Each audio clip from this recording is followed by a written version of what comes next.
ओम शांति। अंतिम समय का एक्शन प्लान। अब जैसे कि हम देख रहे हैं चारों तरफ से माया के 5 विकार और प्रकृति के 5 तत्व चारों तरफ अपना मनुष्यों को, व्यक्तियों को, सारे विश्व में परेशान कर रहे हैं। और अभी जैसे लग रहा है कि 5 तत्व भी प्रकृति के एक साथ अटैक कर रहे हैं, ऐसा लगता है बीच बीच में।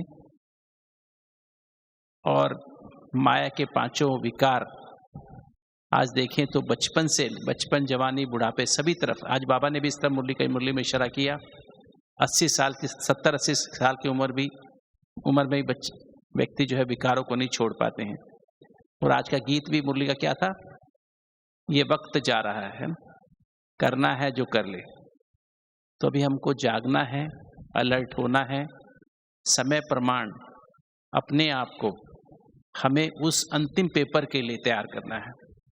हम सभी जानते हैं हमारा अंतिम पेपर क्या होगा। सभी को पता है अंतिम पेपर हमारा क्या है? अंतिम पेपर में हमारा कौन सा प्रश्न होगा पता है? नष्टो मोह स्मृति लब्धा। और टाइम कितना मिलेगा? सिर्फ 1 सेकेंड। और एग्जामिनर कौन होगा?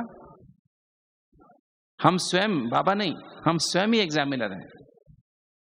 तो आप देखो, अगर हम 1 सेकंड में नष्टो मोह स्मृति लब्धा हो जाता। नष्टो मोह माना जो भी देह और देह के संबंध संपर्क, देह भान, देह अभिमान, देह के संबंध संपर्क का भान, देह के पदार्थों का भान और देह भान के स्वभाव संस्कार का भान। देह भान के स्वभाव क्या है? 5 विकार, काम, क्रोध, लोभ, मोह, अहंकार। और देह भान के संस्कार क्या है? आदत क्या है उनकी? देह भान की आलस्य, अलबेलापन, दूसरों में अवगुण देखना, बदला लेने की भावना, शक, अनुमान, चिंता, भय, जल्दीबाजी, ईर्ष्या, द्वेष, कंपटीशन, कंपैरिजन। तो ये जो हमारे अंदर, क्या हम इन सब से 1 सेकंड में नष्ट हो सकते हैं? हमारे अंदर से देहभान एकदम खत्म हो जाए 1 सेकंड में। 1 सेकंड कितना होता है? इतना ही है। हमारे सामने एकदम से देह अभिमान, मेल फीमेल का भान, नाम मान शान का भान, रोल कॉन्शियसनेस, मैं ये हूं, ये भान बिल्कुल खत्म हो जाए 1 सेकंड में। हम अपने आप को भूल जाएं, देह के संबंध संपर्क एकदम भूल जाएं, देह के पदार्थ एकदम स्मृति से गायब हो जाएं और देह भान के स्वभाव संस्कार, काम, क्रोध, लोभ, मोह का अंश भी ना रहे, चिंता भय का अंश भी ना रहे। 1 सेकंड में ऐसा कर सकते हैं क्या? स्मृति स्वरूप का मतलब क्या है? स्मृति स्वरूप माना ये स्मृति आ जाए कि मैं कौन, मेरा कौन, और उससे हम कंबाइंड रहें, उससे कंबाइंड हो जाएं। बस घर जाना है ना, वो घर याद रहे और बाबा याद रहे। ऐसी स्थिति हमारी बन जाए, ये लास्ट का पेपर है। इसके लिए बाबा ने कहा हुआ है अचानक, बहुत काल, एवर रेडी। एवर रेडी का अर्थ क्या है? कई भाई बहनों से बात करते हैं ना, क्या आप तैयार हैं जाने के लिए? हाँ, हम तैयार हैं जाने के लिए। एवर रेडी का मतलब ये नहीं। एवर रेडी का मतलब संपन्न और संपूर्ण, ब्रह्मा बाप समान संपन्न और संपूर्ण। और जब हमें ब्रह्मा बाप समान संपन्न और संपूर्ण रहने का बहुत काल का अटेंशन होगा, पुरुषार्थ होगा, तो हम अंत अचानक के पेपर में पास हो सकेंगे। ये नहीं कि अंत में हम बन जाएंगे। अगर हमें बहुत थोड़ा समय इसका संपन्न और संपूर्ण रहने का बहुत कम समय का अभ्यास होगा, कम समय तो हमारा जो अचानक के पेपर में क्या हो जाएंगे? फेल हो जाएंगे। तो हमें बहुत काल का अभ्यास जब होगा ना, लगातार। बहुत काल का मतलब क्या है? बहुत काल का मतलब बहुत सालों से नहीं है।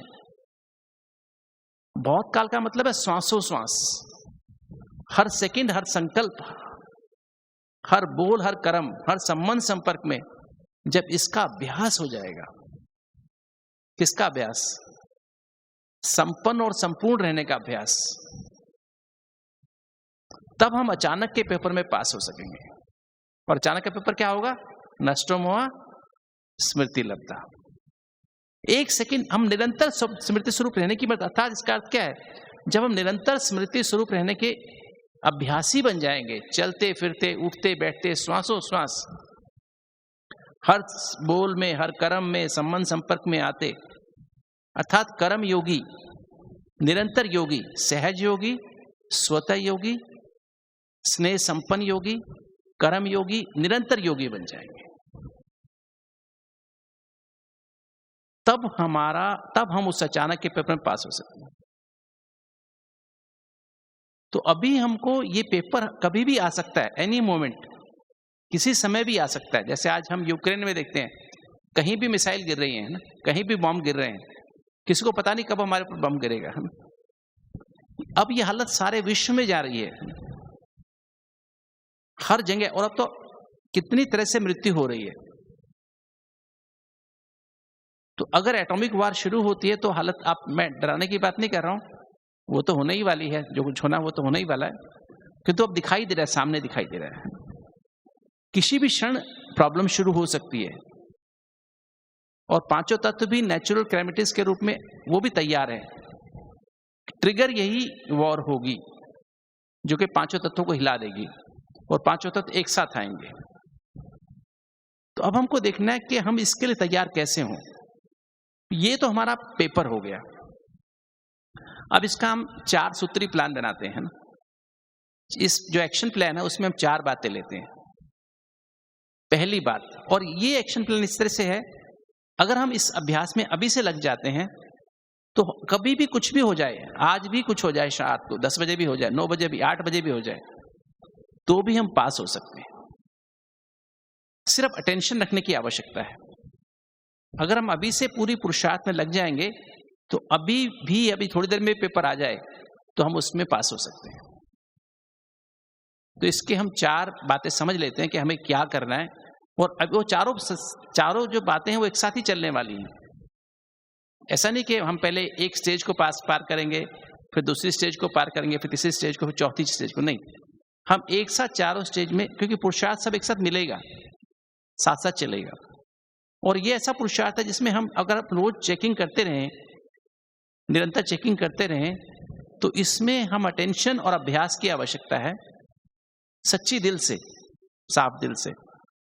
तो अगर हम वो अभ्यास करेंगे तो हम इस पेपर में पास हो जाएंगे। क्योंकि हम राजयोगी हैं ना, प्रजा बनने तो नहीं आए। जो प्रजा बनने आए हाथ उठाओ। आप में से कुछ प्रजा में आना चाहते हैं? सभी राजा बनना चाहते हैं? तो पहला जो पुरुषार्थ है, पहली जो अटेंशन है, या जिसे हम कहें हमारा जो एम ऑब्जेक्ट है, वो है ब्राह्मण सो फरिश्ता सो देवता सो बीज रूप बनना। हमको एक क्लियर होना चाहिए। पहली जो बात है कि हम ब्राह्मणों को फरिश्ता अभी ही बनना है। पहले सच्चा ब्राह्मण चेक कर लें, मेरा सच्चा ब्राह्मण बनाऊं कि नहीं बनाऊं। दूसरा हम देखें हम फरिश्ता बने कि नहीं बने। तो क्लियर डेफिनेशन हमारी बुद्धि परिभाषा होनी चाहिए कि ब्राह्मण और फरिश्ता और देवता। और फिर ना तो हमें फरिश्ता बन के वापस जाना है, ना देवता बनने के वापस जाना है। हमको बीज रूप बाप के साथ बीज रूप अवस्था में वापस जाना है, राइट।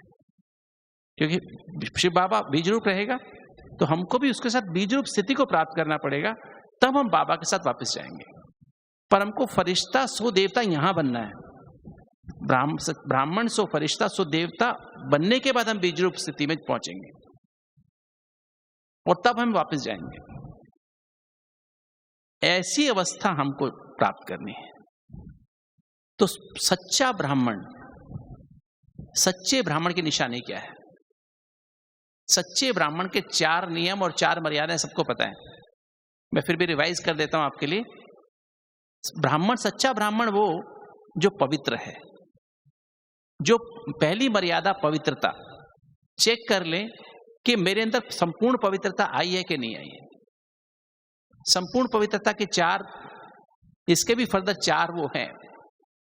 पहला जो इसका जो सार रूप में, अगर हम इतनी, वैसे तो हम सभी पवित्रता की परिभाषा जानते हैं, मन वचन कर्म संबंध संपर्क स्वपन तक भी पवित्रता हो, अपवित्रता का नामो निशान ना हो। किंतु जो इसका प्रैक्टिकल अप्लाइड रूप है, व्यवहार में आने वाली बात है, वो है अपने सत्य स्वरूप में स्थित होकर के और दूसरे के सत्य स्वरूप को इमर्ज करते हुए, चाहे वो मेरे लौकिक में या अलौकिक परिवार में, चाहे वो मेरे माता पिता हो, भाई बहन हो, पति पत्नी हो, बच्चे हो, ऑफिस में मेरे साथ में काम करने वाले, मेरे से बड़े बॉस हो, या फिर मेरे कोलीग्स हो, या मेरे नीचे काम करने वाले लोग, या दुनिया में फॉर दैट मैटर कोई भी व्यक्ति हो, अपने सत्य स्वरूप को इमर्ज करो और उनसे जो व्यवहार में आते हैं उनके सत्य स्वरूप को इमर्ज करके व्यवहार करना। सत्य स्वरूप हमारा क्या है? अनादि ज्योति बिंदु स्वरूप परम धाम वाला और आदि देवी देवता स्वरूप। और कम से कम जो भी व्यक्ति चाहे वो सतयुग में नहीं भी आ रहा है, त्रेता में आ रहा है, या द्वापर में या कलयुग में आ रहा है, वो आत्मा भी जब धरती पर आती है तो सतो प्रधान स्वरूप में आती है। राइट? कोई भी परम धाम से तो सतो प्रधान स्वरूप में आएगा, भले चाहे इसको एक ही जन्म मिले, एक ही जन्म में सतो रजो तमो हो जाएगा, किंतु आएगा तो सतो में ही आएगा। राइट? तो उसका हमें सत्य स्वरूप इमर्ज करके व्यवहार करना। और एक और सीक्रेट है इसमें, बाबा ने एक मुरली में बताया हुआ है कि अधिकतर जो हमारा व्यवहार होता है, संबंध संपर्क होता है, चाहे हमारे लौकिक घर में या कहीं भी दुनिया में, अधिकतर हमारा संबंध संपर्क सत्युग त्रेता वाली आत्माओं से ही होता है, उन्हीं से हमारा व्यवहार होता है। क्योंकि हमारे घर वाले बेशक ज्ञान में ना चलते हो तो भी वे सत्युग त्रेता में आएंगे जरूर, क्योंकि वो ज्ञान को कैसे कभी ना कभी ले लेंगे, क्योंकि हमारे साथ रहे हैं, हमारे संबंध संपर्क में है। हमारा अंतिम जन्म में भी किसी द्वापर या कलयुगी आत्मा से व्यवहार नहीं होता है, वो भी अंतिम समय में ज्ञान उनको समझ में आ ही जाएगा, वो ले ही लेंगे। वो ज्ञान को एक्चुअली जानते हैं। जब हम ज्ञान में हैं तो वो भी ज्ञान को जानते ही हैं, बाबा को जानते ही हैं, और हमसे कई बार ज्यादा भी जानते हैं। कई बार हमें सावधान भी करते रहते हैं, तुम बाबा के बच्चे हो तो भी तुम ऐसे करते हो, हम तुमसे कम करते हैं, तुम ज्यादा करते हो, है ना? वो ज्यादा अलर्ट रहते हैं, हमारे व्यवहार को रोज चेक करते रहते हैं, अलर्ट रहते हैं। तो हमें ध्यान रखना है कि हम हमेशा जब व्यवहार करें तो अपने सत्य स्वरूप में रह करके दूसरे के सत्य स्वरूप को इमर्ज करके हम व्यवहार करें। क्योंकि जब हम सत्य स्वरूप में, और इसमें लगाव, झुकाव, प्रभाव, टकराव बिल्कुल नहीं होता है। जब सत्य स्वरूप में है तो वहां लगाव है ही नहीं किसी से, झुकाव किसी की तरफ है ही नहीं, प्रभाव है ही नहीं, टकराव है ही नहीं। तो लगाव, झुकाव, प्रभाव, टकराव से मुक्त स्थिति को ही पवित्रता कहते हैं। दूसरी बात जो बाबा ने पिछली बोली में बताया, क्या क्यों कैसे से भी मुक्त। पवित्रता ये भी अपवित्रता है अगर हम किसी भी बात में क्या क्यों कैसे करते हैं, इसने ऐसा क्यों किया, ये ऐसा क्यों करता है, ऐसा भी होता है क्या, ऐसा तो नहीं होना चाहिए, ब्राह्मण बन के भी ऐसा करते हैं क्या। ये सारा कुछ दुनिया में जो चल रहा है वो ड्रामा में, इसका स्क्रिप्ट राइटर, डायलॉग राइटर कौन है? परमात्मा है। परमात्मा की डायरेक्शन में एक प्रोग्राम चल रहा है सारा कुछ, सारा वर्ल्ड ड्रामा। जो व्यक्ति मेरे साथ इंसल्ट कर रहा है, कुछ मुझे अब्यूज कर रहा है, कुछ गलत कर रहा है मेरे साथ, ये कुछ भी गलत कर रहा है, वो परमात्मा की डायरेक्शन के अंडर हो रहा है। और उसमें मैं क्या क्यों कैसे करने वाला मैं कौन हूं? ये भी अपवित्रता है। तो इसमें भी अपवित्र। तीसरी बात, किसी भी विकार का अंश होना भी अपवित्रता है। काम, क्रोध, लोभ, मोह, अहंकार, इनके पांचों जो विकार है उनका किसी अंश में भी होना वो भी अपवित्रता है। चौथी बात, ब्रह्मचारी और ब्रह्माचारी। शिव बाबा ने अपने सूरत में, मूरत में, नैनों में, मस्तक में, मुख में, कानों में किसको समाया? शिव बाबा को समा लिया। हम बच्चों को क्या करना है? हम बच्चों को शिव बाबा को मस्तक में समा लेना है और नैनों में ब्रह्मा बाबा को समा लेना, अर्थात निराकारी आत्मा बन के निराकारी बाप से कंबाइंड रहते हुए हर कर्म ब्रह्मा बाप से वेरीफाई करना है, फॉलो फादर करना है। सोचने से पहले भी कोई बात हमारे सामने हो रही है, सोचने से पहले देखो ब्रह्मा बाबा ऐसी स्थिति में क्या सोचते। क्योंकि ब्रह्मा बाबा ने 350 से 400 बच्चों की देखभाल की, किसी का भी परिवार इतना बड़ा नहीं है। उन्होंने सब जिम्मेवारी निभाते हुए सारे कार्य खुद किए, संभाला। तो उनकी सोच क्या थी? देखने से पहले भी देखो ब्रह्मा बाबा इसको किस दृष्टि से देखते, सुनने से पहले भी ब्रह्मा बाबा कैसे सुनते, बोलने से पहले ब्रह्मा बाबा क्या बोलते ऐसी स्थिति में। खाने से पहले भी ब्रह्मा बाबा कैसे भोजन ग्रहण करते थे, हर चीज में ब्रह्मा बाबा से वेरीफाई करो। संबंध संपर्क में आने से पहले भी ब्रह्मा बाबा से वेरीफाई करो, टैली करो। कल बाबा ने कॉपी करो, यहां कॉपी करना मना नहीं है ना? दुनिया में कॉपी करना मना होता है, कि तो यहां कॉपी करना अलाउड है ना? एग्जैक्टली ब्रह्मा बाबा के फुट स्टेप पे चलना है। तो हमें ये पवित्रता है। पहली पवित्रता ये है, जितनी पवित्रता की गहराई होगी ना, उतना ही पावरफुल अमृत वेला होता है, उतना ही पावरफुल मुरली अंदर रिकॉर्ड होती है, उतना ही सारा दिन अटेंशन रहता है मुरली पर, और उतना ही सोने के पहले सच्चाई से हम पोता मेल बाबा को देते हैं। तो पहला नियम है संपूर्ण पवित्रता।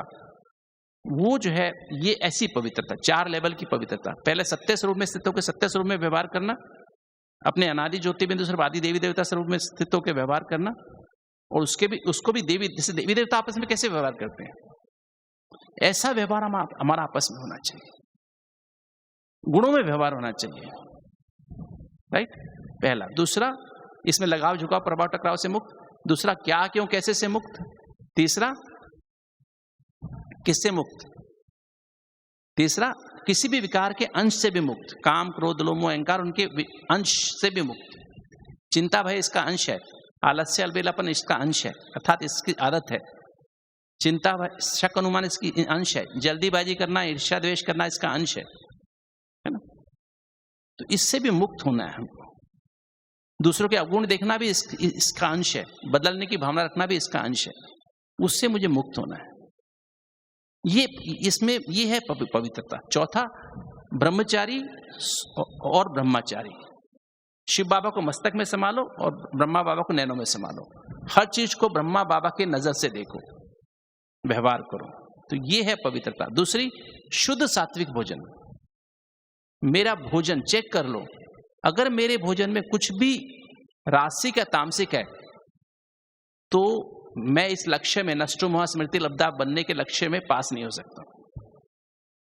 ये गारंटी है, ये ध्यान रखना है। सात्विक माना जिसमें फल सब्जियां अंकुरित सलाद रोटी सब्जी दलिया है ना, दूध दही ले सकते हैं। रासिक माना तला हुआ भोजन, पराठा पकोड़ा समोसा मिठाइयां खाना है ना। ये क्या है, ये रासिक जो आलस्य पैदा करता है। आप करेंगे बैठेंगे योग करने नींद आ जाएगी, आलस्य आएगा, अलबेलापन, चलो बाद में कर लेंगे अभी नहीं थके हुए हैं, नींद ज्यादा आएगी, रात को भी नींद ज्यादा, अमृत वेला उठ नहीं पाएंगे प्रॉपर, उठेंगे तो फिर सो जाएंगे। तो ऐसा जिसका अमृत वेला पावरफुल नहीं है वो फिर कैसे विक्रम विनाश होंगे। तो तीसरी बात, सत्संग। एक बाबा और मुरली, दो ही सत्य है, एक बाबा और मुरली का। इसलिए बाबा कहता है सिर्फ मुझसे ही सुनो, है ना, मनुष्यों से सुनना बंद कर दो, देहधारी सुनना बंद करो। बाबा जो सुनाता है मुरली वो परम सत्य बाबा है, उसकी मुरली भी परम सत्य है। दो ही चीजें इसमें सत्य हैं। तो बाबा और बाबा की मुरली का संग करो, तो फिर आपका जीवन आपके जो है इस सही ट्रैक पे चलेंगे। मुरली के अलावा हम कुछ और सुन लेते हैं, व्हाट्सएप पे बहुत सारी चीजें आती हैं, टीवी पे बहुत सारी चीजें आती हैं, न्यूज में बहुत सारी चीजें आती हैं, बहुत सारी चीजें हम किसी को मैसेज भेजते हैं, मैसेज लेते हैं, तो वो भी हमारी बुद्धि को भ्रष्ट करते हैं। सत्संग नहीं है वो कुसंग है।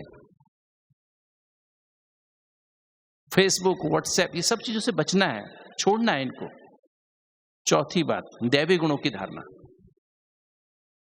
दैवी गुण धारण करना, जो आसुरी गुण है, अब तक भी आपको गुस्सा आता है, जल्दीबाजी होती है, चिंता होती है, इनको छोड़ना। क्योंकि एक बार जल्दीबाजी करते हो 18 घंटे तक आपके अंदर ऐसे केमिकल निकलते हैं जो आपकी बॉडी को डैमेज करते रहते हैं, आपका योग लगता ही नहीं है। आप गुस्सा करते हो 3 दिन तक आपकी बॉडी पर असर होता रहता है, आपका सही योग लगेगा नहीं, मुरली अंदर रिकॉर्ड ही नहीं होगी। उदास हो जाओगे 5 दिन तक असर नहीं होगा। किसी के प्रति बदलने की भावना रख ली आपने, हॉस्टाइल बिहेवियर अपना लिया, जब तक उसको माफ नहीं कर दोगे तब तक वो आपके अंदर रिकॉर्डिंग होगी नहीं मुरली की। आपका चिंतन चलेगा ही नहीं सही, जो बाबा ने बताया, मनन चिंतन मंथन सिमरन होगा ही नहीं, बाबा की याद में मगन हो ही नहीं सकते हैं। तो उनसे बचो। और जो दैवी गुण है ना, 36 दैवी गुणों की लिस्ट है, शायद मैं बीच में टाइम मिलेगा तो बताऊंगा, वो दैवी गुण हमारे अंदर धारण करने हैं, राइट। आप सबको पता है वैसे तो, फिर भी मैं रिवाइज करूंगा, कोशिश करता हूं। तो ये 4 हमारे परहेज हैं ब्राह्मणों के, सच्चे ब्राह्मणों के। अब जिस ब्राह्मण में जिसको फरिश्ता बनना है, उस परहेज के बगैर बन नहीं सकता है। पवित्रता, शुद्ध सात्विक भोजन, रासिक भोजन, तामसिक भोजन कौन सा होता है? ये जो अचार खाते हैं, चाय कॉफी बहुत ज्यादा पीते हैं, 4-4 5-5 कप चाय कॉफी पीते हैं, है ना, लहसुन प्याज खाते हैं, कुछ मतलब ऐसे बासी चीजें खाते हैं, उत्तेजना पकड़ने वाली, कैफीन जैसे कोल्ड ड्रिंक पीना, है ना, उनमें बहुत ज्यादा कैफीन होती है ना, कोई भी कोल्ड ड्रिंक में बहुत ज्यादा कैफीन होती है। तो ये उत्तेजना पैदा करने वाले पदार्थ। नॉनवेज तो हम खाते ही नहीं, है ना, वो तो खैर क्लियरली आउट है ना। तो ऐसा भोजन मत खाओ। जैसे अचार खाते हैं, अचार में बहुत उत्तेजना, उत्तेजित करता है हमको ना, वो सब चीजें जो उत्तेजना पैदा करती हैं उनको बंद करो।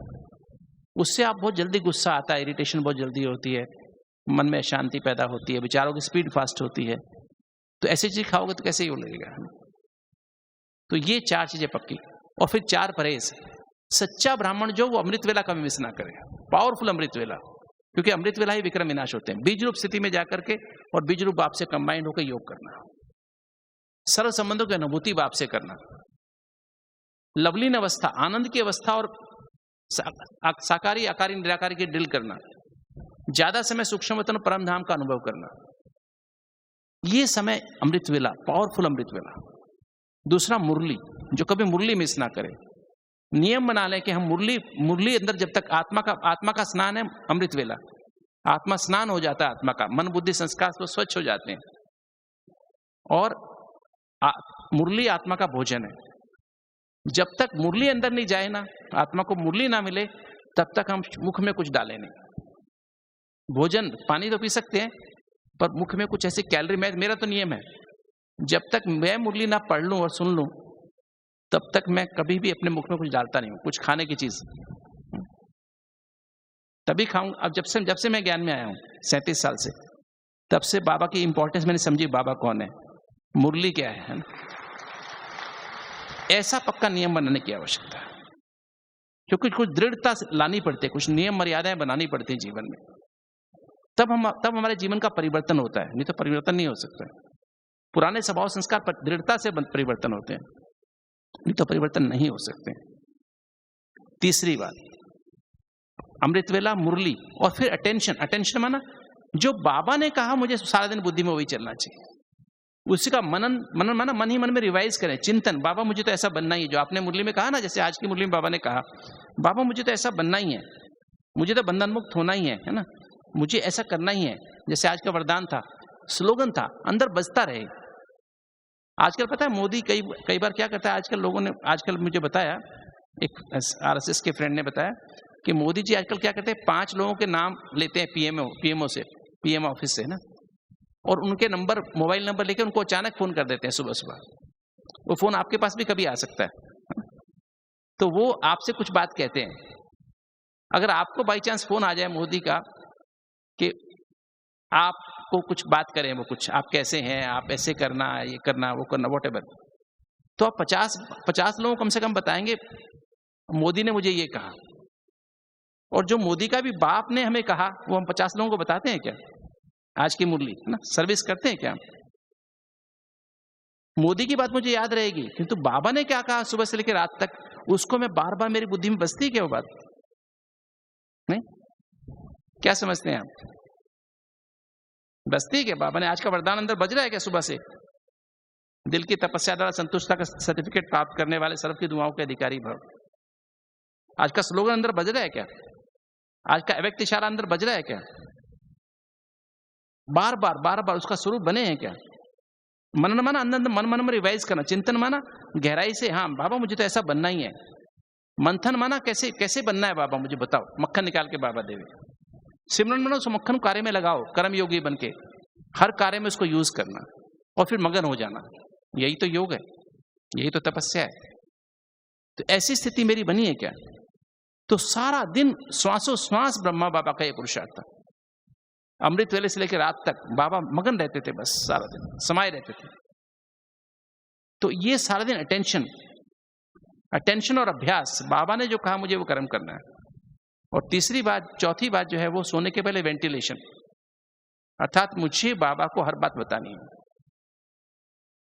जो भी सुबह से लेकर रात तक, बाबा आपने मुरली में कहा था मैं आज इतना किया, इतना मुझसे नहीं हुआ, यहां मुझसे गलती हुई, सोचने में, देखने में, पढ़ने में, सुनने में, बोलने में, खाने में, संबंध संपर्क में आने में, व्यवहार में आने में, कहाँ गलती हुई बाबा को बताना है। और जो अच्छी बात हुई वो भी बताना है। पोता बहन बना अपना हिसाब किताब बाबा को देना है। और फिर याद का चार्ट, जो बाबा ने कहा 8 घंटे याद का चार्ट, कल भी बाबा ने कहा, आज भी कहा, 8 घंटा क्या मेरी याद रहती है? भले कर्म करते हुए कर्म योग्य अवस्था रहती है। लिखो 1 घंटे में कितने, 1-1 घंटे का चार्ट बनाओ। हर घंटे 1 घंटे में 10 मिनट रही, 5 मिनट, 2 मिनट रही, 10 मिनट रही, 20 मिनट रही, 25 मिनट रही, 30 मिनट रही, बनाओ। शाम को जोड़ के देखो कितने घंटे, कितने मिनट हुए सुबह से दिख रहा है ना। फिर मुरली पढ़ के, बाबा की मुरली पढ़ के फिर याद करके सो जाओ, 10 बजे तक सो जाओ। तो ये अवस्था में अगर आप प्रॉपर सोते हो तो फिर प्रॉपर समय पे नींद खुलती है। आज बाबा ने खटिया हिल जाती है तुम्हारी, बाबा खटिया हिलाता है ना, और फिर समय उठ के पावरफुल योग होता है, नहीं तो नहीं होता है। एक बाबा ने मुरली में कहा था, सोने के पहले आधा घंटा याद करो, तब पावरफुल याद होगी। तो ये 4 नियम, चार परहेज, पवित्रता, शुद्ध सात्विक भोजन, सत्संग और दैवी गुणों की धारणा, अगर ये हैं तो पावरफुल अमृत वेला होता है। तो मुरली अंदर रिकॉर्ड होती है, और अंदर रिकॉर्ड होती है, सारा दिन अटेंशन रहता है, बाबा ने क्या कहा उस पर चलने की अटेंशन रहती है। और फिर बाद में वेंटिलेशन, सोने के बाद सच्चाई से बाबा को हर बात बताते हैं, ईमानदारी से। तो 4 जो नियम पक्का फॉलो करता है वो ब्राह्मण बनता है, सच्चा ब्राह्मण है। इसमें कुछ ऊपर नीचे करते हैं तो हम हाफ कास्ट ब्राह्मण हो जाते हैं, राइट। एक बात और, ब्राह्मण माना बेहद की बुद्धि वाले, अर्थात जिसकी दिव्य बुद्धि। जब अभी संडे की मुरली जो थी, पिछले संडे की, ब्राह्मण जीवन की फाउंडेशन क्या है? ब्राह्मण जीवन का जन्म का वरदान क्या है? दिव्य बुद्धि और रूहानी दृष्टि। दिव्य बुद्धि बाबा हमको देता है, और रूहानी दृष्टि अर्थात सबको आत्मा देखना। और दिव्य बुद्धि माना बेहद की बुद्धि, जिस बुद्धि में ज्ञान भरा हुआ है, जिस बुद्धि में पवित्रता भरी है, जिस बुद्धि में शांति, सत्य, प्रेम, अतीन्द्रिय सुख, आनंद की अनुभूति है, वो बुद्धि जो अशक्ति से संपन्न बुद्धि है, बाबा हमको वो बुद्धि देता है। तो दिव्य बुद्धि वाले और अष्ट रूहानी दृष्टि वाले। और इस संडे बाबा ने क्या कहा? कंट्रोलिंग पावर, रूलिंग पावर वाले। तो ये जो बाबा ने हमें गिफ्ट दी है बचपन से, तो हमें इसको देखना है। तो बेहद की बुद्धि वाले को कहते हैं ब्राह्मण। तो फरिश्ता किसे कहते हैं? फरिश्ता कहते हैं जिसने इस बेहद की बुद्धि को यूज करके अपनी टीम, अर्थात मन माना टीम, विचार, संकल्प, भावना, वृत्ति और स्मृति, इन चारों में भर लिया है। इस मुरली को, बाबा की मुरली को भर लिया है, अपने विचारों में भर ली है मुरली, अपनी भावनाओं में भर ली है, उसके अनुसार अपनी शुभ भावना, शुभकामना बना ली है, अपनी वृत्ति में, अपने एटीट्यूड में भर ली है, अपनी दृष्टि में भर ली है, अपने वायुमंडल में उसके वाइब्रेशन प्रवाह उसका आ गया है, वायुमंडल बन गया है, अपना आभामंडल ऐसा बन गया है। और फिर जिसकी बिलीफ सिस्टम इसके आधार पे बदल गए हैं, आस्था बदल गई है, पुरानी आस्थाएं नहीं है, अब ये आस्था बन गई है और स्मृति बन गई है। अगर ये अपनी टीम को इसके आधार पे बना लेते हो, उसको कहते हैं फरिश्ता। तो बेहद की बुद्धि वाले कहते हैं ब्राह्मण, जिसने अपने मन को भी बेहद में बना लिया, बेहद का बना लिया, अर्थात ABCD, आत्मा, बाबा, कनेक्शन, ड्रामा। मैं आत्मा हूं, परमात्मा की संतान हूं, मेरे सर्व संबंध उसके साथ है, उसको गहराई से अनुभव कर लिया। और फिर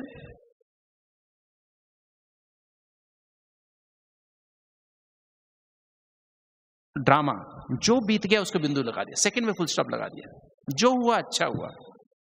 और बिंदी बन के परमधाम घर में बिंदी बाप से कंबाइंड रहते हैं, बीती बात को फुल स्टॉप लगा के, और अशरीरी आत्मा बन के परमधाम घर में अशरीरी बाप से कंबाइंड रहते हैं। और भविष्य में क्या होने वाला है हमें पता है, हम ब्राह्मण सो फरिश्ता सो देवता बनकर के बीज रूप स्थिति में बाप के साथ वापस घर जाएंगे वाया सूक्ष्म वतन, और राजधानी में वापस बाप के साथ वापस आएंगे, ब्रह्मा बाबा के साथ राज्य में आएंगे, ये हमको पता है। तो जिनके अंदर ऐसा निश्चय है, वो जो है वो है फरिश्ता, वो ये हमारे मन में आ जाए, उसको फरिश्ता कहते हैं। और देवता किसे कहते हैं? संस्कारों को परिवर्तन कर दिया, संस्कारों में ये दैवी गुण भर लिए हैं, ये दैवी जो 7 एनर्जी है, इनको अपना संस्कार बना लिया है। उसको कहते हैं देवता कहते हैं। और जो इसका स्वरूप बन जाते हैं तीनों का, ब्राह्मण सो फरिश्ता सो देवता, और उसको बीज रूप कहते हैं। जो तीनों के अंदर ये अवस्था, तीनों की अवस्था, ब्राह्मण भी दिखाई देते हैं, फरिश्ता भी और देवता भी, तीनों का साक्षात्कार, तीनों अवस्थाओं का साक्षात्कार, तीनों की अनुभूति, तीनों का साक्षात रूप बन जाते हैं, स्वरूप बन जाते हैं, वो बीज रूप स्थिति। वो एक सेकेंड, वो हमेशा यहां रहते रहते भी अशरीरी बन के अशरीरी बाप से कंबाइंड रहते हैं, निराकारी आत्मा बन के निराकारी बाप से कंबाइंड रहते हैं। वो जो बीज रूप स्थिति हमेशा तैयार है। वो कल्पवृक्षी जड़ में बाप दादा के साथ, अष्टतत्वों के साथ, पूरे प्रकृति के पांचों तत्वों को और सतयुग त्रेता द्वापर कलयुग की आत्मा को सकाश देते रहते हैं। हमेशा जड़ में बैठे हुए हैं बाबा के साथ, बाबा की गोद में समाये हुए हैं। वो हमारी वो स्थिति है, बीज रूप स्थिति है। तो ये जो है हमको ये ध्यान रखना है, ब्रह्मा सो विष्णु, ब्राह्मण सो फरिश्ता सो देवता की स्थिति, सो बीज रूप स्थिति। तो हमको क्लैरिटी होनी चाहिए कि हमारा ये वाला बात। अब तीसरी बात है स्वराज्य अधिकारी। स्वराज्य अधिकारी, मुझे स्वराज्य अधिकारी बनना है। अब स्वराज्य अधिकारी के लिए क्या बात है, हम ये चेक कर लें। अगर हम ये पुरुषार्थ क्लियर है कि ब्राह्मण माना बेहद की बुद्धि वाले, फरिश्ता माना बेहद के बुद्धि और मन वाले, बेहद माना सत्य, ABCD ज्ञान, बाबा की मुरली, और बेहद के संस्कार वाले को देवता कहते हैं, बेहद के बुद्धि मन संस्कार वाले को देवता कहते हैं। और बीज रूप जो सार रूप में रहते हैं, हमेशा अशरीरी, निराकारी और बीज रूप स्थिति में रहते हैं, वो बीज रूप हो गए। तो ये क्लैरिटी हो गई। फिर स्वराज्य अधिकारी, दूसरी बात, तीसरी बात है स्वराज्य अधिकारी। नहीं, दूसरी बात, पहले ये हो गए ब्राह्मण सो फरिश्ता, पहले तो एम ऑब्जेक्ट था, अब फरिश्ता सो ये हमारा ऑब्जेक्ट हो गया। अब हमारा विधि क्या है, स्वराज्य अधिकारी। स्वराज्य अधिकारी मतलब क्या है, स्व माने आत्मा, आत्मा का राज्य किस पर, मन बुद्धि संस्कार पर। तीनों सूक्ष्म कर्मेंद्रियां हमारे कंट्रोल में है। अब तीनों कर्मेंद्रियां मेरे कंट्रोल में कब आ सकती हैं, जब आत्मा के पास सातों एनर्जी है, ज्ञान अर्थात सत्य की समझ, पवित्रता, शांति, सत्य, प्रेम, अतीन्द्रिय सुख, आनंद और सर्व आठों शक्तियां जब मेरे पास हैं। सतयुग में स्वराज्य अधिकारी थे, आत्मा का राज्य चलता था मन बुद्धि संस्कार पर। तो हमारी बुद्धि भी सतो, आत्मा के पास इतनी सातों एनर्जी थी कि बुद्धि भी सतो प्रधान थी, मन भी सतो प्रधान था, संस्कार भी दैवी गुणों के रूप में सतो प्रधान थे, और आंखें भी सतो प्रधान थी। आंख में भी सत्य की समझ थी कि मैं आत्मा हूं, ये भी आत्मा है। पवित्रता थी, गुणों में व्यवहार करते थे, शांति थी, आंखों में शांति झलकती थी, सच्चा प्रेम झलकता था, खुशी आंखों से दिखाई देती थी, आनंद आंखों से दिखाई देता था, दैवी शक्तियां, आठों शक्तियां आंखों से दिखाई देती थी, कानों में भी सातों गुण, नाक में भी, मुख में भी, रोम रोम में सातों गुण भरे हुए थे। ये स्वराज्य अधिकारी की स्थिति। इसकी चार बातें हैं, चार बातें हम ले लेते हैं। पहली बात चेक कर लें, हर समय चेक करते रहें। एक राज्य, सत्य की निशानी क्या है, इस समय जो स्वराज्य अधिकारी है वो ही कौन है, वो ही बाबा के दिल तख्त पे बैठा हुआ है। स्वराज्य अधिकारी अर्थात जो काल तक नशीन है, वो दिल बाबा के दिल तक नशीन है, और वही आत्मा भविष्य में राज्य तक नशीन है। और अभी का पुरुषार्थ हमें पूज्य स्वरूप में भी काम आएगा, अर्थात जब सतयुग त्रेता में भी काम आएगा, और द्वापर कलयुग में भी काम आएगा। द्वापर कलयुग में हमारी पूजा कराएगा, हमारा पूज्य स्वरूप होगा, और सतयुग में, सतयुग त्रेता में हमें देवता बनाएगा। वो जो स्थिति, इसमें देखना, एक राज्य, एक धर्म, एक भाषा और एक का लॉ एंड ऑर्डर। ये हम चेक करें, हर समय चेक करें, चलते फिरते चेक करें, बार बार चेक करें। एक राज्य माना क्या कि इसके लिए अगर ये स्थिति मेरी कब बनेगी, ये मेरी स्थिति तब बनेगी जब मैं बाप से कंबाइंड रहूंगा। अगर मैं निरंतर पाप से कंबाइंड रहूं तो मुझे आत्मा के पास सातों गुण रहेंगे। और बाप से कंबाइंड होने का साधन क्या है, बाप से कंबाइंड होने का साधन है सर्व संबंध।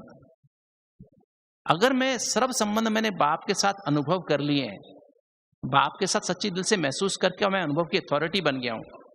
मुख्य 9 संबंध है ना बाबा के साथ हमारे, कौन कौन से, माता, पिता, शिक्षक, सतगुरु, बंधु, सखा, साजन, सर्जन और आखिरी संबंध है बच्चा। तो ये 8 संबंध के अनुभव की अथॉरिटी में बना हूं क्या? क्या मैंने बाबा को यूज किया मां के रूप में? शिव बाबा ब्रह्मा के द्वारा मुझे मां की पालना और प्यार देता है। ब्रह्मा के द्वारा ही मुझे बाप के रूप में तीसरा नेत्र देता है। टीचर के रूप में मुझे त्रिकालदर्शी बना देता है। सतगुरु के रूप में मुझे वरदान देता है किसका? मुक्ति, जीवन मुक्ति का, गति सदगति का, तीनों लोकों में आने जाने का free and multiple entry free visa दे देता है।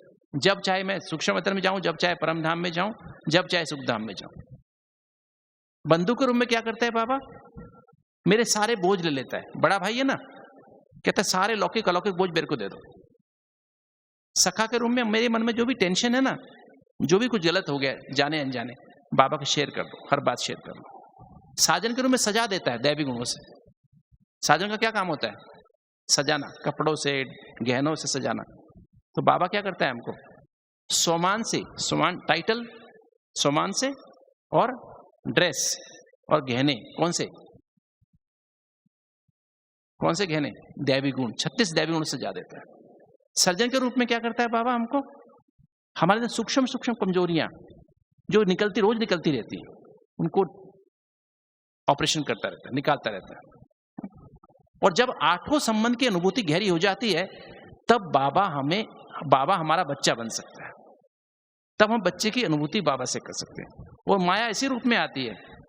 जिसने 9 संबंधों की अनुभूति बाबा से नहीं की है, कोई एक संबंध में मिस किया है, माया अंत में उसी रूप में आती है।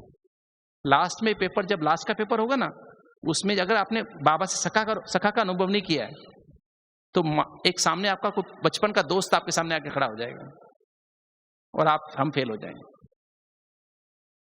अपने बाप से बंधु का संबंध अनुभव नहीं किया है, माँ का संबंध नहीं किया है, या सज्जन का किसी डॉक्टर को याद करते रहते हैं हमेशा, तो अंत में डॉक्टर की आवश्यकता पड़ेगी, वो डॉक्टर याद आ जाएगा, बाबा याद नहीं आएगा। जबकि हमारा अल्टीमेट डॉक्टर बाबा है। इसका मैंने बहुत प्रैक्टिकल अनुभव किया है। और बहुत सारे दिल वालों ने, 10,000 से अधिक दिल वालों ने, उनको यही परमानेंट उनको पक्का किया है, जब भी कुछ प्रॉब्लम हो, हार्ट में दर्द हो, कुछ भी प्रॉब्लम हो, पहले बाबा को याद करो। और 90% टाइम्स तो आपको बाबा ही ठीक कर देता है। अगर आपका किसी से हिसाब किताब बाबा टच करता है, बच्चे उसको फोन करो, या बाबा उसको भेज देता है और आप ठीक हो जाते हैं। तो हर संबंध की अनुभूति बाबा से करो। तो ये जो है जो बाबा ने एक राज्य, तो बाबा से अगर मुझे स्वराज्य अधिकारी बनना है, तो स्वराज्य अधिकारी बनने का जो अभ्यास है ना, वो क्या है? अगर बाबा से कंबाइंड हूं सर्व संबंधों से, हर समय, हर जगह, हर स्थान और हर संबंध से बाबा से कंबाइंड है। बाबा हर जगह, हर समय, हर कार्य में साथ निभाने के लिए बांधा हुआ है, मुझे यूज करना है। जब मैं बाबा को हर समय यूज करता हूं, तो निरंतर योगी बन जाता हूं। जैसा समय, ये तो 9 मुख्य संबंध है, बाकी तो बाबा हर समय हमारे साथ है। धोबी भी है, ड्राइवर भी है, रोटी खाना बना रहे खाना भी बना देगा, सफाई भी करवा देगा, मालिश भी कर देगा आपकी, है ना। जो चाहो आप बाबा से करा सकते हो, सर्व संबंध है। तो ऐसा बाबा के साथ अनुभव करके देखो। तो जब आप ऐसा करोगे, तो जब बाबा का माइंड रहेगा, तो ऑटोमेटिक आप स्वराज्य अधिकारी बन जाओगे। तब बुद्धि अपने आप सतो प्रधान बन जाएगी, मन सतो प्रधान होगा, संस्कार सतो प्रधान होंगे। तब एक राज्य माना, एक का राज्य चेक करो कि मेरे अंदर एक का राज्य चलता है कि माया का भी राज्य चलता है। एक माना आत्मा का राज्य चल रहा है या माया का भी राज्य चल रहा है, बीच में कोई विकार तो नहीं आता है। एक का राज्य, यहाँ मुझ में आत्मा का राज्य, अर्थात जो बाबा की श्रीमत है उसका राज्य चल रहा है। श्रीमत पे चल रहा हूँ, आंखें श्रीमत पे देख रही हैं, कान श्रीमत पे चल रहे हैं, मुख में मैं श्रीमत पे खा रहा हूँ, श्रीमत पे बोल रहा हूँ, श्रीमत पे चल रहा हूँ, श्रीमत पे कर्म कर रहा हूँ, नहीं कर रहा हूँ, श्रीमत पे संबंध संपर्क में आ रहा हूँ, नहीं आ रहा हूँ। एक का राज्य। परमत मनमत तो नहीं आती बीच में, कोई विकार तो नहीं आता है, क्रोध लोभ मोह अहंकार, काम क्रोध लोभ मोह अहंकार का अंश तो नहीं आता है किसी रूप में, उसका राज्य तो नहीं चलता है। दूसरा, एक धर्म। चेक करो कि पवित्रता, संपूर्ण पवित्रता, ये धर्म है मेरा, मुझे आत्मा का। तो अंदर संपूर्ण पवित्रता चल रही है या नहीं चल रही है? ये धारणा है मेरे अंदर, नहीं है? या कभी कभी अपवित्रता का भी चलता है? पवित्रता की हमने परिभाषा करी, किसी का लौकिक रूप देखना, किसी को देह भान से देखना, देह अभिमान से देख के व्यवहार करना, देह के संबंध संपर्क के भान से देख के व्यवहार करना, देह के पदार्थ इससे मुझे कुछ मिलेगा, देह के पदार्थों के भान से देख के व्यवहार करना, देह भान के स्वभाव संस्कार में आके व्यवहार करना, ये अपवित्रता है। ये धारणा तो नहीं मेरी हो गई है, मतलब के लिए मैं लोगों से स्वार्थ के वश होकर मैं व्यवहार करता हूं, ये जो है ये ऐसी धारणा नहीं होनी चाहिए। तो ये अगर हम हर समय चेक करते हैं, एक का राज्य है आत्मा और बाबा साथ में कंबाइन और सोमान, इसका राज्य चल रहा है, उस स्थिति में हूं। एक धर्म, संपूर्ण पवित्रता मेरा धारणा है। तीसरा, एक भाषा, शांति की भाषा है क्या मेरे अंदर? अशांति की भाषा तो नहीं। शांति की भाषा में दादियों में देखिए, अभी कोई बात हो रही है, थोड़ी देर पहले कोई बात हुई और फिर दादी के पास थोड़ी देर 10 मिनट के बाद ही वापस गए, दादी इतना प्यार से मिल रही। शांति माना क्या होता है? पास्ट का चिंतन नहीं, भविष्य की चिंता नहीं, वर्तमान में अपने सत्य स्वरूप में स्थितों के सत्य स्वरूप में व्यवहार करना। बिंदी बन के परम धाम घर में असोचता बाप से कंबाइन होकर व्यवहार करना। पास्ट को फुल स्टॉप लगा के, पास्ट का जरा भी चिंतन नहीं, किस आत्मा ने थोड़ी देर पहले क्या कहा था, क्या किया था, उसका व्यवहार जरा भी। दादियों में देखा मैंने, कितनी दादियों से हमारा मिलना जुलना हुआ पिछले 27 साल में, जब से मधुबन में है, रोज ही मिलते जुलते हैं। अब तो एक ही दादी रह गई है ना। बड़े भाई बहन भी ऐसे हैं, दीदियां भी ऐसी हैं कि जरा भी पास का चिंतन नहीं।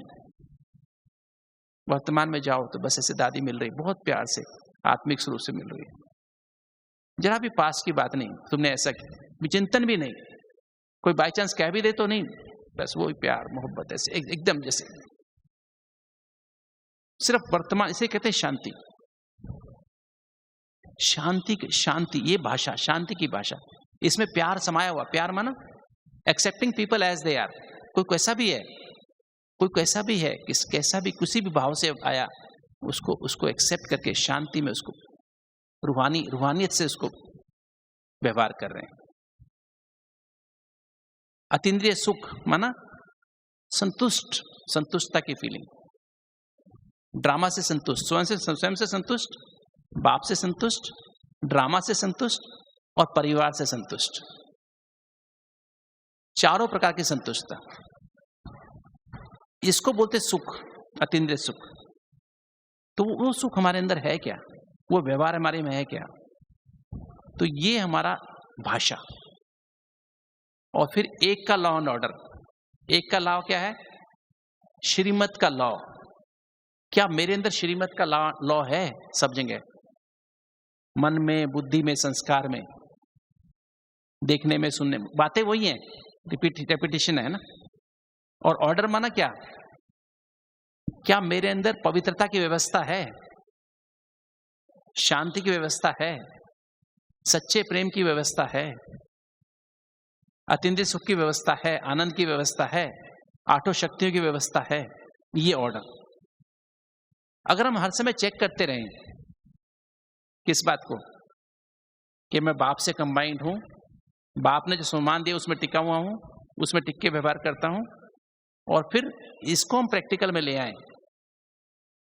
इसको एक राज्य है, एक धर्म। ये कुछ रात को चेक करने की बात नहीं है, हर समय चेक करने की आवश्यकता है। तो ऐसी स्थिति अगर हमारी बन जाएगी तो क्या होगा? कभी भी अचानक के पेपर में पास हो जाएंगे। एक धर्म है, पवित्रता, संपूर्ण पवित्रता है, शांति की भाषा है, एक का लॉ है। श्रीमत के अलावा मनमत परमत का लॉ तो नहीं है।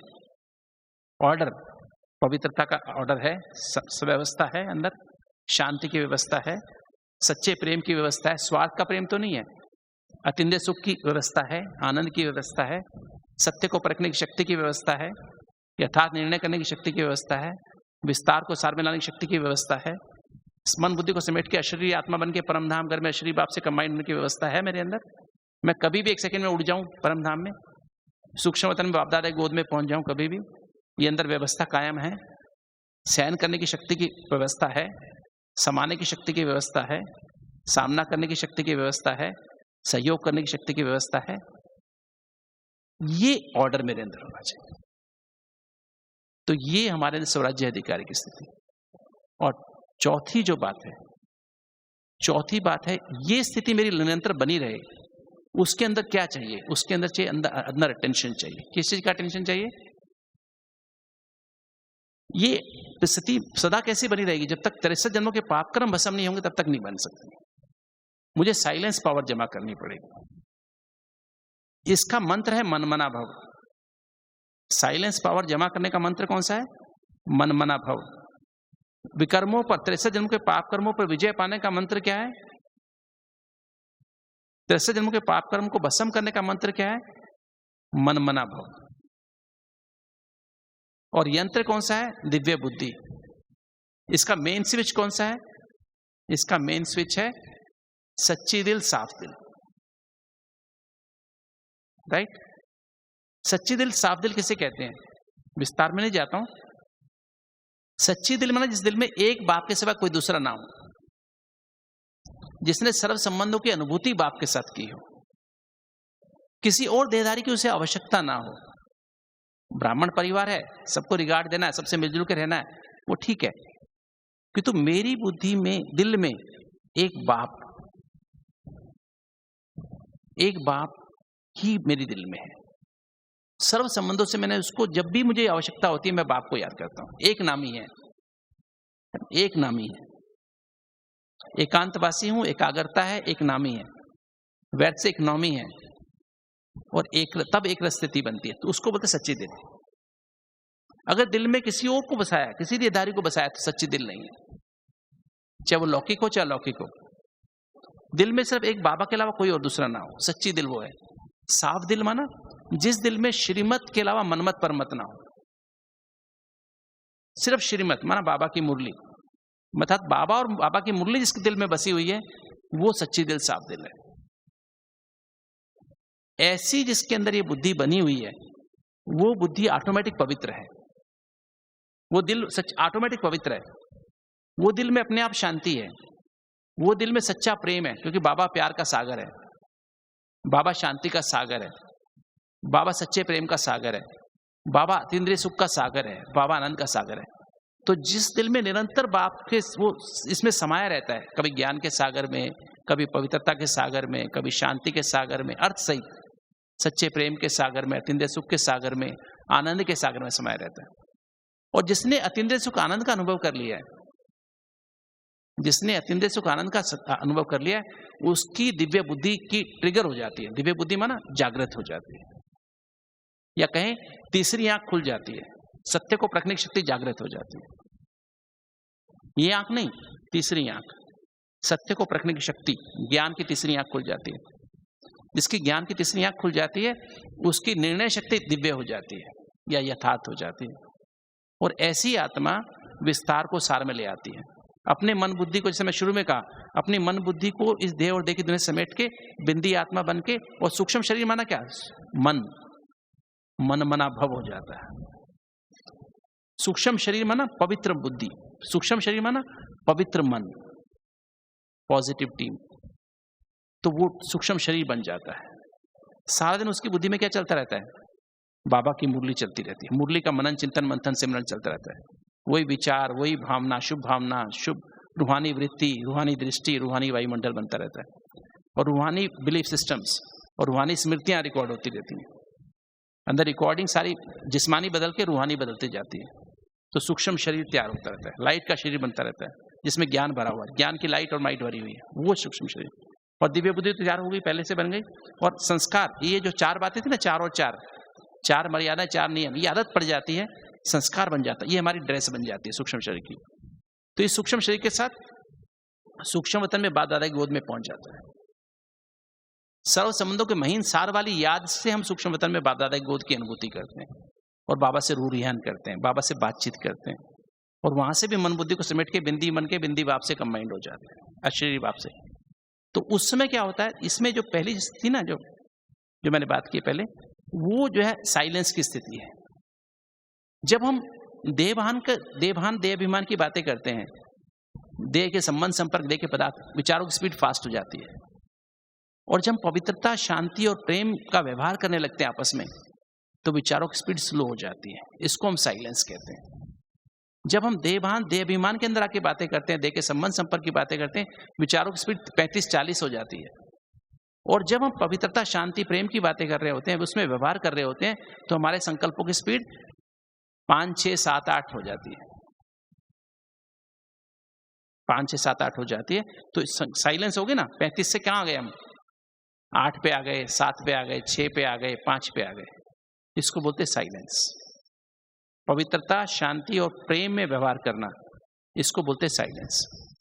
और जब हम पवित्रता शांति प्रेम, हमारा व्यवहार बदल जाता है आपस में, परिवार में, कार्यस्थान पर, अलौकिक परिवार में, लौकिक परिवार में, दुनिया से, हर आत्मा से हमारा व्यवहार ऐसा हो जाता है, तो हमको 4 सर्टिफिकेट मिल जाते हैं।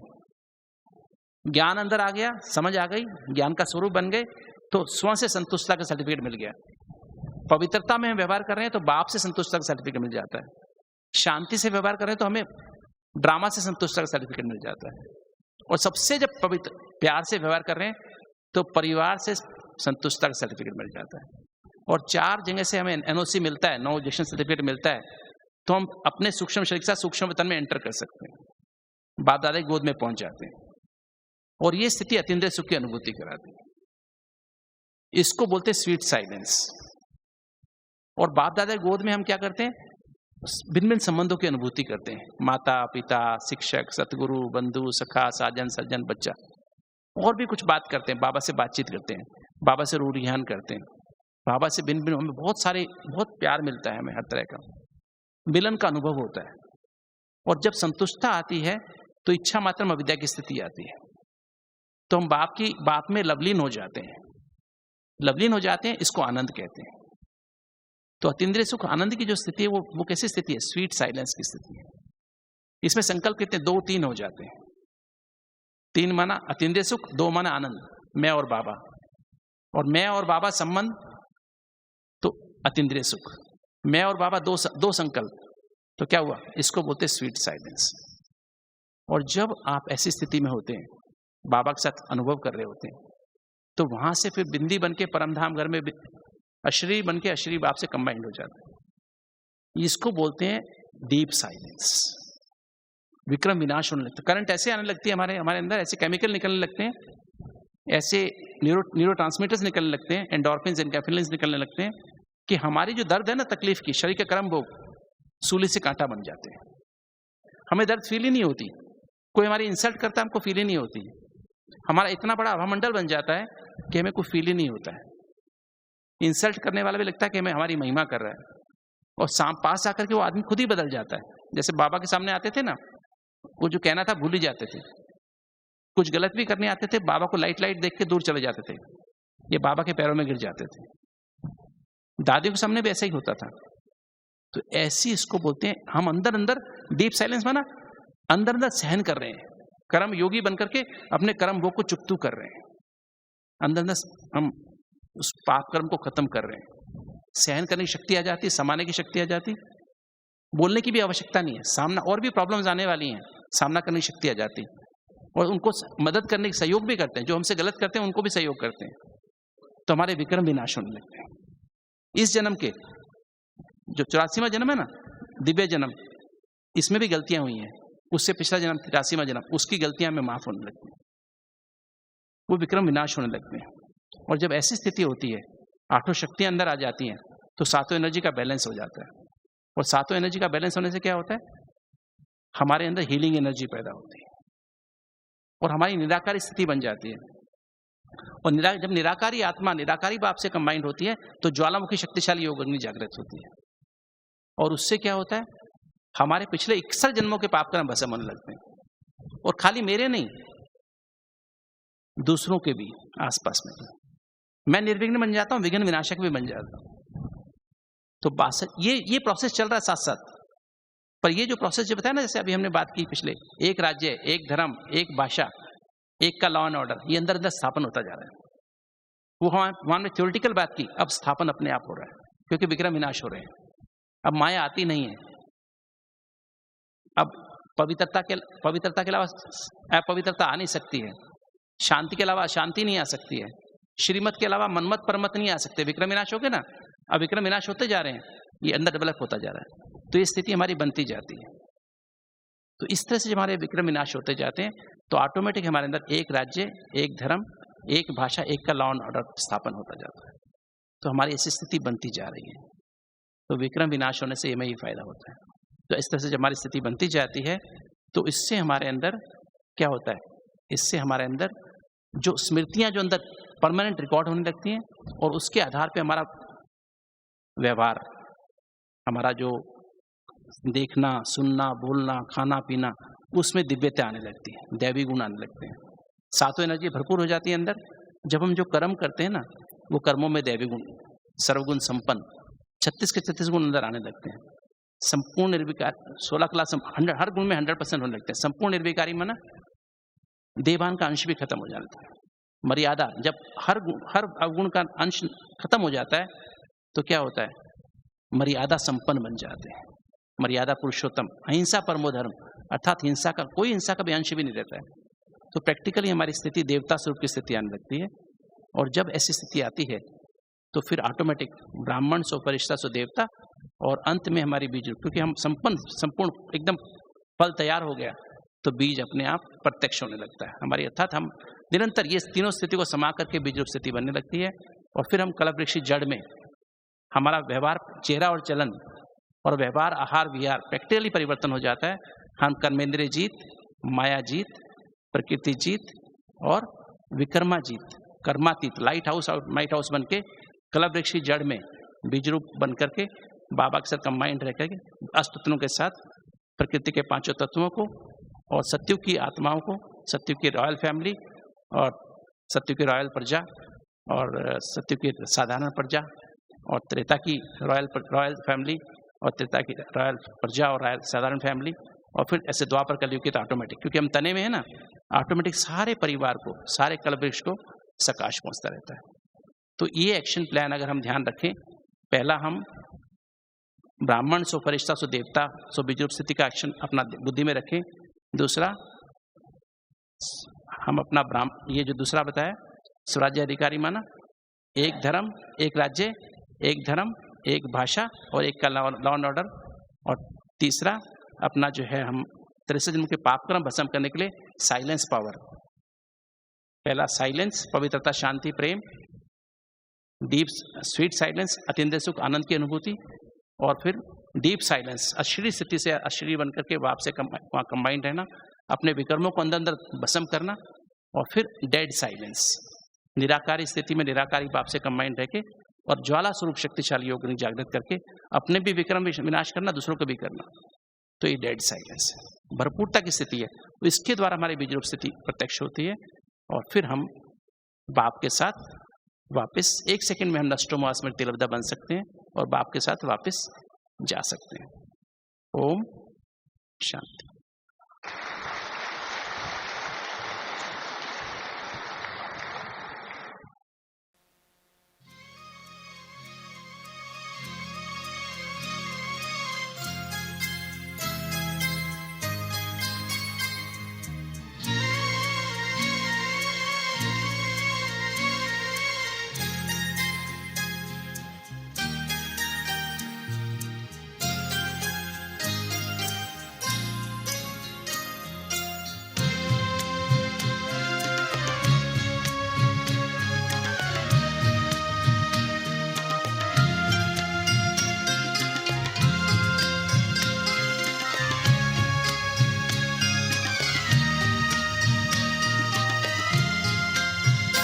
झिल